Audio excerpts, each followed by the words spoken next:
성도 여러분, 여러분은 이제까지 살아오면서 혹시 억울한 일을 당한 적이 있으십니까? 한번 생각해 보시기 바랍니다. 내가 하지도 않았는데 내가 한 것처럼 혹시 누명을 받은 일은 없습니까? 오해를 받은 일은 없을까요? 또는 내가 한 일인데 다른 사람이 그것을 가로채서 자기 것인 양 칭찬을 받는 일을 경험한 적은 혹시 또 없습니까? 사람이 이렇게 억울한 일을 당하면 그것만으로도 힘든 일인데 어디 가서 하소연할 데도 없고 친구도 없고 또는 도움을 요청할 만한 힘 있는 사람이 없다면 얼마나 인생을 살아가는 게 힘이 들겠습니까? 막막하지 않겠습니까? 사람들은 억울한 일을 당하면 부모님이나 친구들을 만나서 하소연을 하기도 하고 또는 심각한 일이 벌어지면 변호사를 찾아서 소송을 제기하기도 합니다.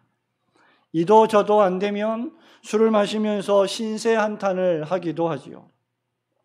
오늘 선지자 이사야가 만난 상황은 이런 상황보다 훨씬 더 심각한 상황입니다.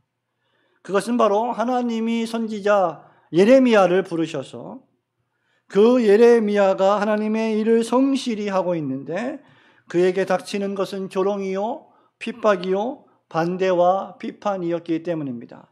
예레미야 선지자가 입을 열어서 하나님의 말씀을 설교하기만 하면 그 말씀에 대해서 벌떼같이 일어나 수많은 사람들이 비난하고 정죄하고 욕을 해댔던 것입니다.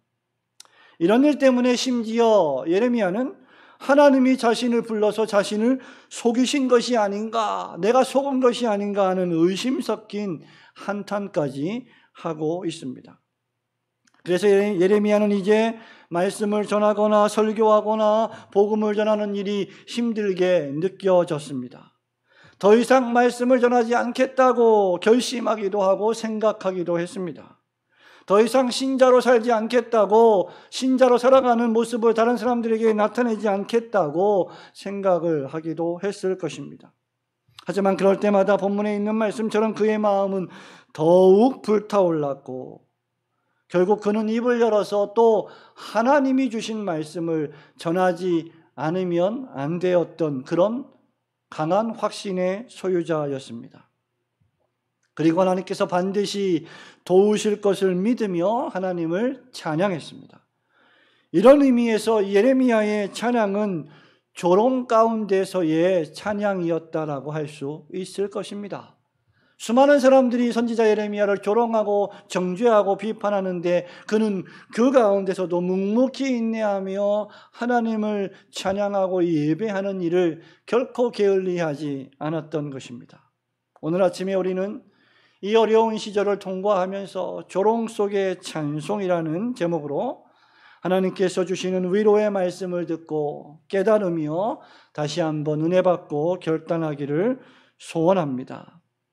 조롱 속의 찬송, 이 말은 첫째로 신자가 하나님의 말씀대로 성실히 살아가도 때때로 고난을 받을 수 있음을 우리는 인정해야 한다는 뜻입니다.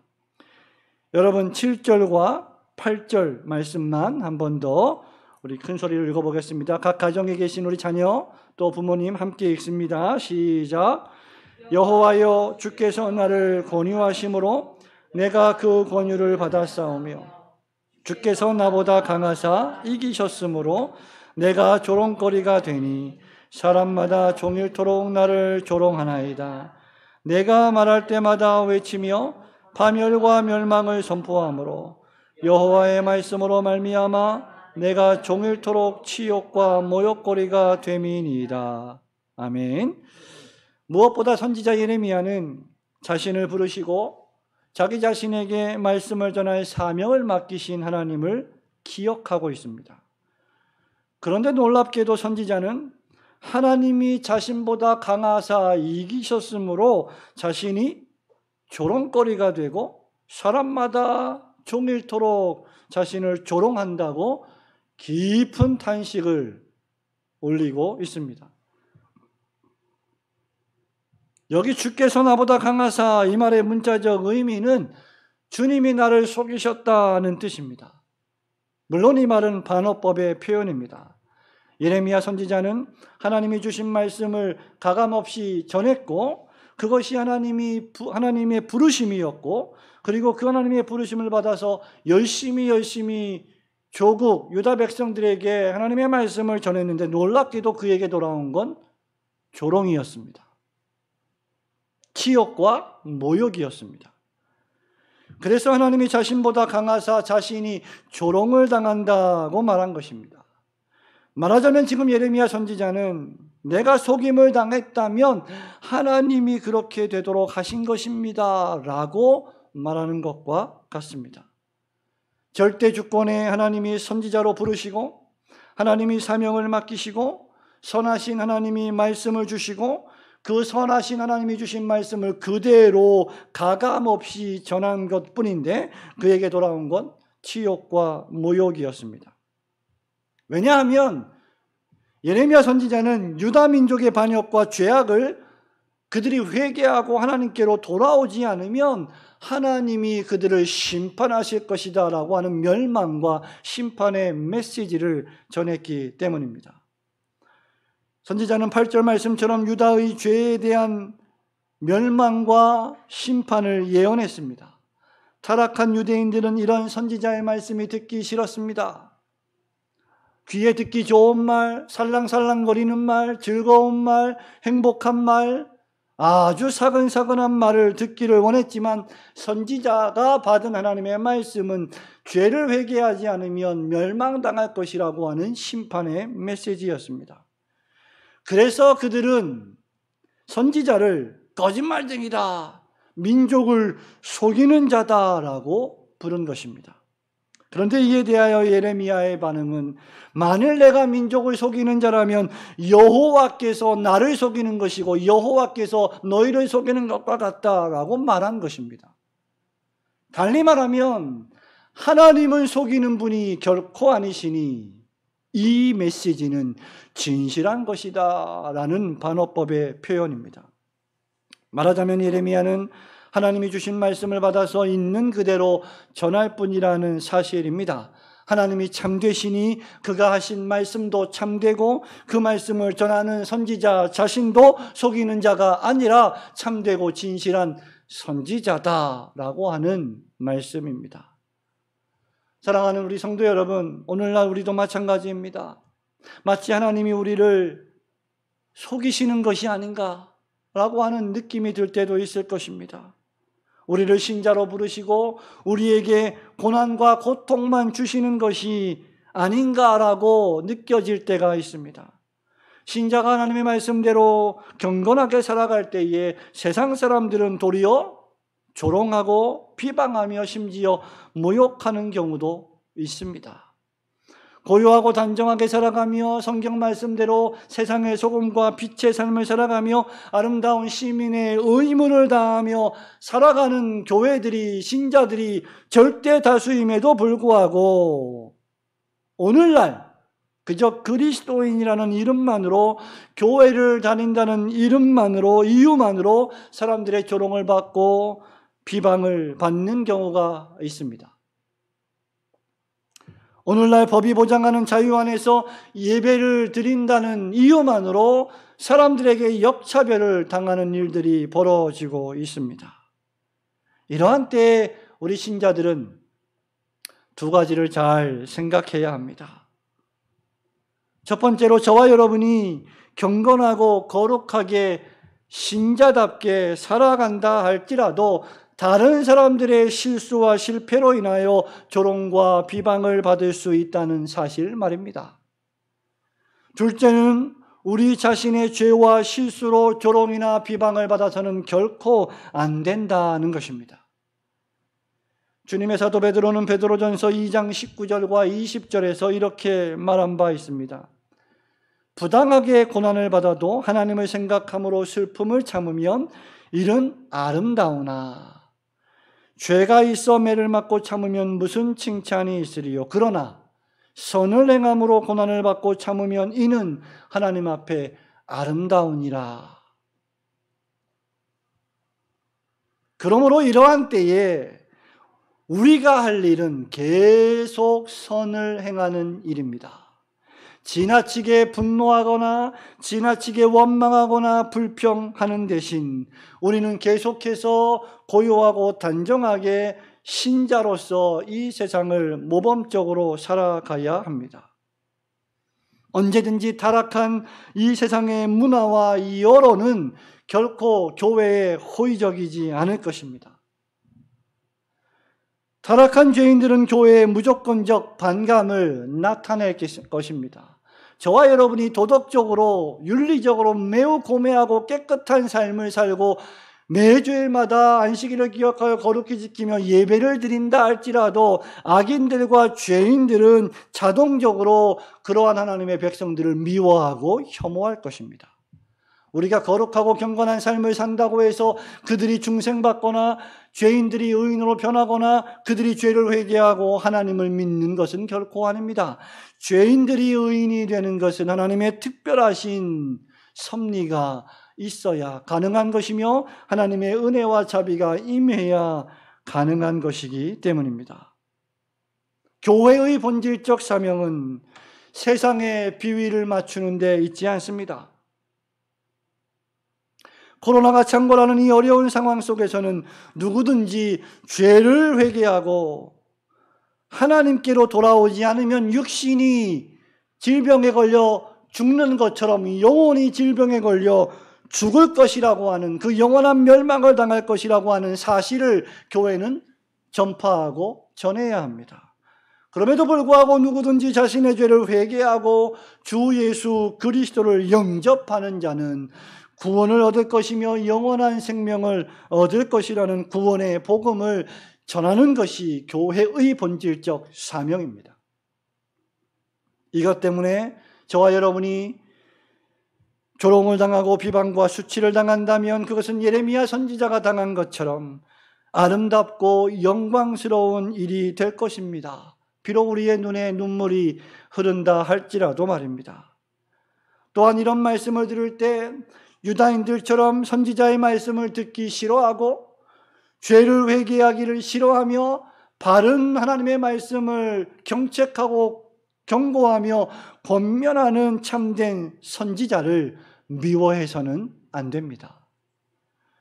그러면 오늘날 사람들의 반응에 여러분들이 일희일비하지 마시고 오직 두렵고 떨리는 마음으로 하나님을 예배하며 선포되는 하나님의 말씀 듣기를 즐거워하며 주님 주신 성경 말씀대로 살아가시는 성도들이 되시기를 우리 주님의 이름으로 축원합니다. 둘째로 조롱 속의 찬송, 이 말은 신자는 조롱과 비난과 같은 어려움을 당할 때 더욱 하나님 앞에 나와 엎드려 기도함으로 도움을 요청해야 한다는 것입니다. 저와 함께 11절과 12절 말씀 큰 목소리로 우리 한번 읽어보겠습니다. 그러하오나 시작. 그러하오나 여호와는 두려운 용사 같으시며 나와 함께 하심으로 나를 박해하는 자들이 넘어지고 이기지 못할 것이오며 그들은 지혜롭게 행하지 못함으로 큰 지옥을 당하오리니 그 지옥은 길이 있지 못할 것이니이다. 의인을 시험하사 그 배부와 심장을 보시는 만군의 여호와여, 나의 사정을 주께 아뢰었사온즉 주께서 그들에게 보복하심을 나에게 보게 하옵소서. 아멘. 선지자 예레미야는 역경 가운데서도 고난 가운데서도 신앙을 지킨 믿음의 사람이었습니다. 내가 설교만 하면, 내가 말씀만 전하면, 내가 세상에 나가서 전도만 하면 나는 돌을 맞고 나는 비판을 당하고 나는 정죄와 모욕과 수치를 당하니까 이제 하나님 더 안전하겠습니다. 그냥 편안하게 살겠습니다. 저도 이제 힘든 일 안 하겠습니다. 굳이 왜 우리가 이렇게 힘들게 예배를 드려야 합니까? 라고 생각했습니다. 그러나 그럴 때마다 그의 마음의 중심이 불붙는 것 같아서 여호와 하나님의 말씀을 전하지 않고서는 견딜 수 없는 마음을 그는 가졌습니다. 여러분, 이것이 믿음입니다. 고난 중에 더욱 불붙는 것 같은 믿음 말입니다. 10절에서 선지자는 자신이 당하는 위협과 폭력을 묘사합니다. 유대인들은 진실을 말하는 선지자를 모함하고 허물을 찾아 죽이려 했습니다. 네가 예언을 말하면 네가 우리가 멸망할 것이고 너의 입에서 계속해서 파멸을 선포한다면 우리는 너를 고소할 것이다. 고발할 것이다. 유대인들은 진실을 말하는 선지자를 모함하고 허물을 찾아 죽이려고 했습니다. 으름장을 놓았습니다. 어찌 보면 이런 위협 정도는 선지자가 잘 참을 수 있었을지도 모릅니다. 그런데 문제는 심지어 이어서 참된 예레미야의 친한 벗조차 친구조차 선지자가 실족하고 유혹을 받아 타락하기를 원했으니 이것은 정말 견디기 힘든 고통이었을 것입니다. 믿었던 사람들이 배신하고 믿었던 사람들이 등을 돌리고 함께 이 고난의 현장 속에서 예배하며 교회를 지켜나갈 줄 알았던 사람들이 도리어 선지자를 향하여 욕을 하고 신자를 향하여 동료 신자를 향하여 비난하고 정죄하는 일들을 경험하게 되는 것입니다. 여러분, 그럴 때는 정말 견디기 힘듭니다. 여기 친한 벗이란 누구일까요? 평상시에 아무런 문제 없이 평화적으로 잘 지내는 사람들을 가리킵니다. 그런데 속으로는 선지자가 넘어지기를 바란 것입니다. 선지자를 트집잡아 넘어뜨릴 기회를 엿보는 사람들입니다. 선지자는 이런 현실이 너무나 고통스러웠습니다. 오늘날에도 마찬가지가 아닙니까? 세상 사람들이 교회는 비난하고 조롱하는 것은 어찌 보면 당연한 일이라 우리가 참을 수 있습니다. 왜냐하면 그들은 믿음이 없기 때문입니다. 그들은 하나님을 알지 못하기 때문입니다. 하나님을 아버지로 믿지 않고 하나님이 세상을 창조하시고 통치하시고 마침내 심판하실 절대 주권의 하나님임을 알고 믿고 그분을 섬기지 않기 때문입니다. 당연한 핍박이요 고난입니다.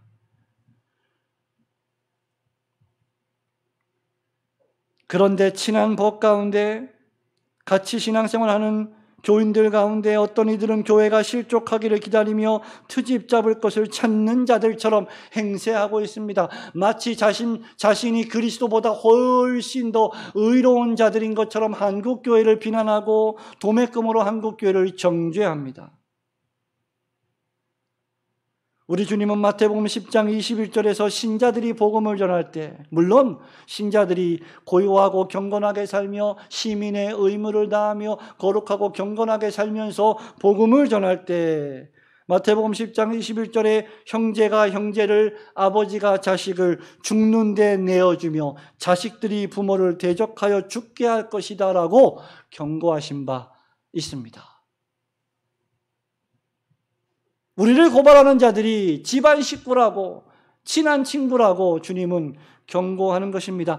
종말이 되면 마지막에 되면 위선자들과 외식자들이 밝히 드러날 것이다. 양과 염소가 드러날 것이다 라고 말씀하신 바 있습니다. 이어지는 22절에 보면 참된 주님의 제자들은 그리스도의 이름으로 모든 사람에게 미움을 받게 될 것이다 라고 말씀하셨습니다. 그러면서 끝까지 견디는 자는 구원을 얻을 것이다 라고 약속해 주셨습니다. 마지막 날에 교회와 신자는 끝까지 견디며 하나님을 의지하고 하나님을 향하여 두 손을 높이 들고 기도해야 합니다. 오늘날의 교회가 신자가 답답한 일을 만날 때 제일 먼저 하나님을 찾고 하나님께 엎드려 기도해야 합니다. 하나님께 기도하며 하나님과 영적 교제를 나누며 하나님의 뜻을 찾아야 합니다. 오늘날 적지 않은 신자들이 사람들의 도움과 위로를 받기는 원하면서 하나님의 도움과 위로는 구하지 않는 어리석음을 범합니다. 친구를 만나서는 시시콜콜 몇 시간 동안 푸념을 하고 하소연을 하면서 하나님께는 단 1분도 기도하지 않습니다. 그렇다면 그것은 하나님을 믿지 않고 하나님께 아무것도 기대하지 않는 신성모독적인 삶이 될 것입니다. 비록 그가 교회당을 왔다 갔다 한다 할지라도 말입니다. 선지자 예레미야는 그렇게 살지 않았습니다. 그는 여호와 하나님을 의뢰했습니다. 그의 고통을 하나님께 호소했습니다. 동시에 선지자는 하나님께서 무서운 용사이시자 자신과 함께 하시고 선지자를 박해하는 자를 쳐서 이기실 분이심을 굳게 믿었습니다. 선지자는 12절에서 나의 사정을 주께 아뢰었다라고 고백합니다.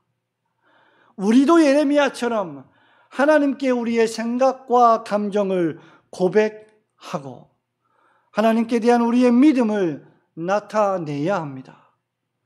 하나님 앞에 숨김없이 나아가야 합니다. 자신의 어려움을 토로하고 마침내 승리케 하시는 하나님을 믿고 의지해야 합니다.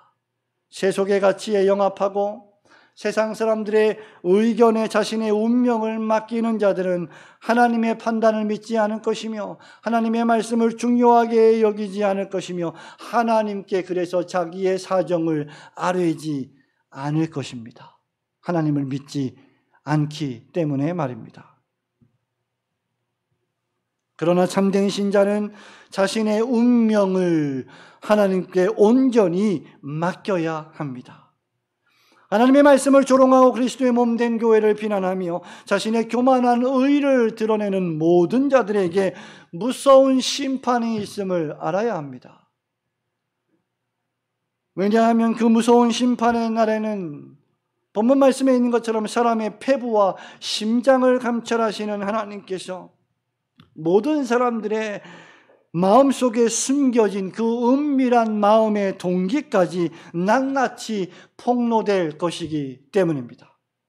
지금 정부가 한국교회를 탄압하고 있는지 아니면 정당한 방역 조치를 하고 있는지 의견이 분분하며 이것을 가지고 논란하고 싸우고 있습니다마는 우리가 그것을 완벽하게 알기란 어렵습니다. 그러나 마지막 심판의 날에 최후 심판의 날에 하나님 앞에 모든 사람들이 섰을 때 하나님 앞에서 그 모든 마음의 동기와 숨겨진 의도까지 낱낱이 폭로되어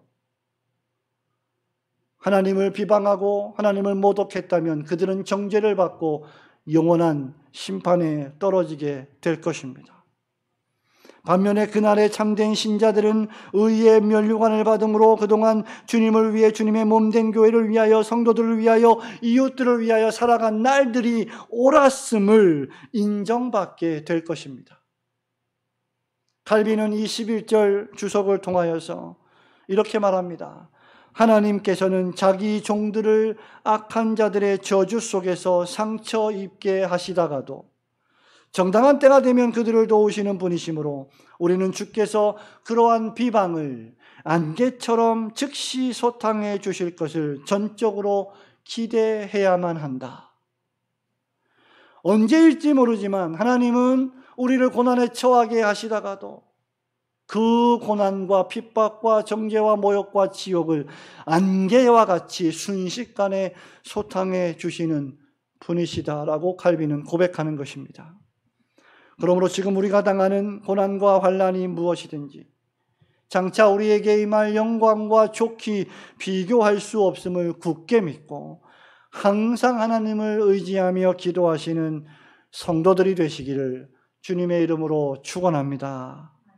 조롱 속의 찬송 마지막 세 번째로 하나님은 이렇게 조롱 가운데서도 찬송하는 자기 백성들을 구원해 주시고 계속하여 그 조롱 가운데서도 하나님을 찬송할 힘을 주신다는 것입니다. 여러분 마지막 13절 말씀 함께 읽겠습니다. 여호와께 시작. 여호와께 노래하라. 너희는 여호와를 찬양하라. 가난한 자의 생명을 행악자의 손에서 구원하셨음이니라. 아멘. 하나님을 의지하고 하나님께 참되게 기도하는 자를 하나님은 결코 외면하지 않으시고 구원하십니다. 선지자는 13절에서 명령법을 사용하여 여호와께 노래하라. 그리고 그 다음에 너희는 여호와를 찬양하라고 말합니다. 예레미야는 자신이 노래할 뿐만 아니라 다른 사람들까지도 다 불러와서 너희들도 함께 노래하자라고 지금 권유하고 명령하고 있습니다. 이유는 여호와 하나님이 행하신 구원이 놀랍고 크기 때문입니다. 여호와께서 가련한 자의 생명을 행악자의 손에서 구원하시는 분이시며 실제로 구원하셨기 때문입니다. 성도 여러분, 우리는 비록 약하지만, 여러분과 저는 비록 약하지만 하나님은 강하십니다. 우리는 고난을 받지만 하나님은 반드시 이기실 것이며 우리로 하여금 또한 이기게 하실 것입니다. 하나님은 고난과 고통 중에 부르짖는 기도를 외면하지 않으십니다. 이런 의미에서 재난과 고난, 여러분이 일상생활을 살아가면서 만나는 고난과 고통, 사건과 사고들은 신자로 하여금 하나님의 보호하시고 구원하시는 능력을 경험하게 하는 통로가 됩니다. 우리에게 재난이나 고난이 없다면 저와 여러분은 하나님이 보호하시는 능력을 충분히 경험하지 못할 것입니다. 평범하게 지나고 있다면 무엇이 은혜인지 무엇이 축복인지 모르다가도 사건과 사고를 당해서 질병에 걸려서 다치거나 아프거나 하다가 심각한 건강의 위협을 받았다가 다시 회복된다면 그 건강이 얼마나 소중한지를 깨닫듯이 고난과 고통은 우리로 하여금 그럼에도 우리를 보호하시는 하나님의 능력을 치밀하게 깊이 경험하게 하는 방편이 되는 것입니다. 따라서 고난당한 것이 내게 유익이라 이로 말미암아 내가 주의 율례들을 배우게 되었나이다 라고 고백했던 시편 119편 71절의 이 시인의 고백은 오늘날 우리의 고백과 동일한 고백이 되는 것입니다. 성도 여러분, 어떠십니까? 오늘 우리 현장에 9명의 성도들이 모여서 예배를 드리고 있습니다. 그리고 각 가정에서 가족들끼리 모여서 예배를 드리고 있습니다. 여기 현장에 계신 여러분, 우리 성도들 모두가 함께 모여서 예배 드릴 때와 지금 이렇게 9명 예배 드릴 때 여러분 느낌이 어떠십니까? 매우 어떤 의미에서 기쁘긴 하지만 또 기쁘지 않고 마음도 위축되고 뭔가 좀 이상한 것 같고 그렇지 않습니까? 여러분, 이런 시간들을 통과하면서 우리는 우리가 함께 모여서 예배하는 것이 이토록 정말 너무나 소중하고 축복스러운 일이었구나 라고 하는 것을 경험하게 되는 것입니다. 우리가 인터넷을 통하여 유튜브 실시간 생방송을 통하여 여러분들에게 이 예배를 송출하며 함께 예배 드리고 있지만 가정에서 예배 드리는 여러분들, 이 예배당에서 함께 모든 성도가 모여 산제물로 올려드리는 예배와 지금 이렇게 예배드리는 것은 분명 신령과 진정으로 예배드리는 것이기에 하나님이 합당하게 받으시겠지만 우리가 느끼는 감정은 사뭇 다를 것입니다.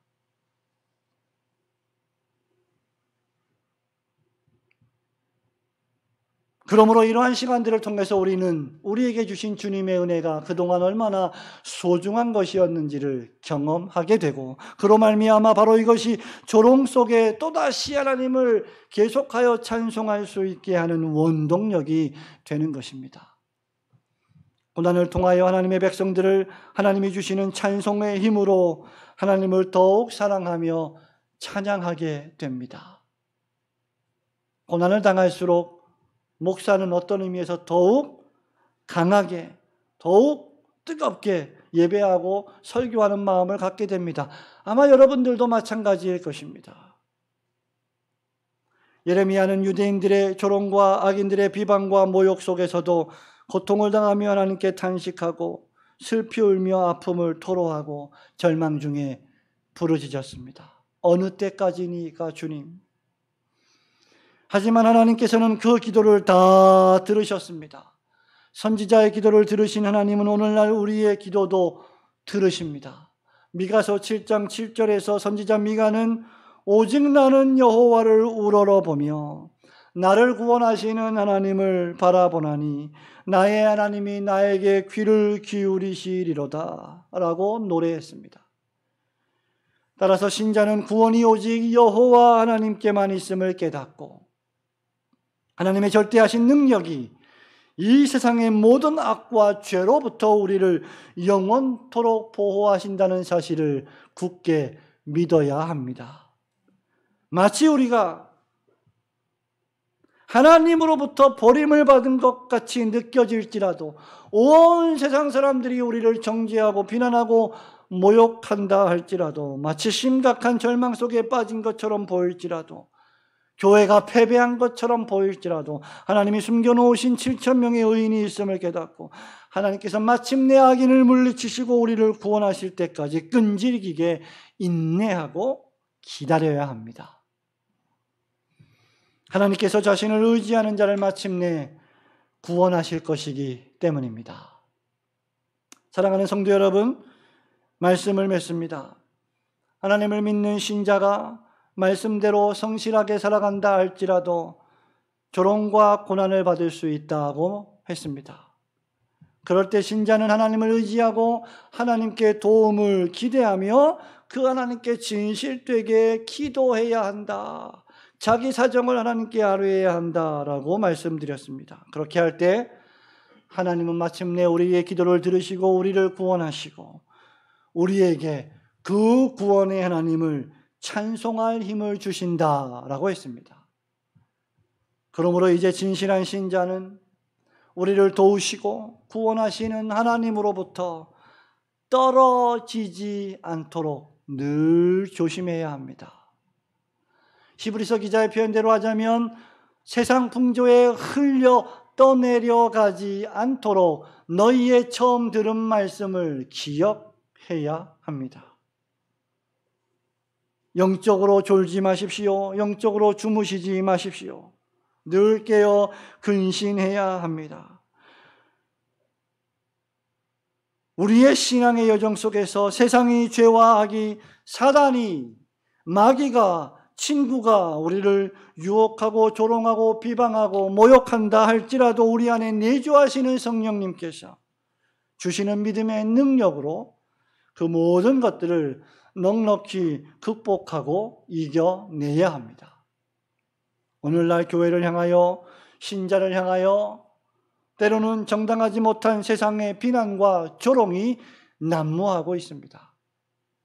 이런 때일수록 교회와 신자는 더욱 선을 행하여 삼가 행실을 조심하고 우리의 선행으로 어리석은 사람들의 무식한 말을 막음으로 하나님을 참되게 예배하는 품격 있는 성도들이 되시기를 우리 주님의 이름으로 축원합니다. 아멘.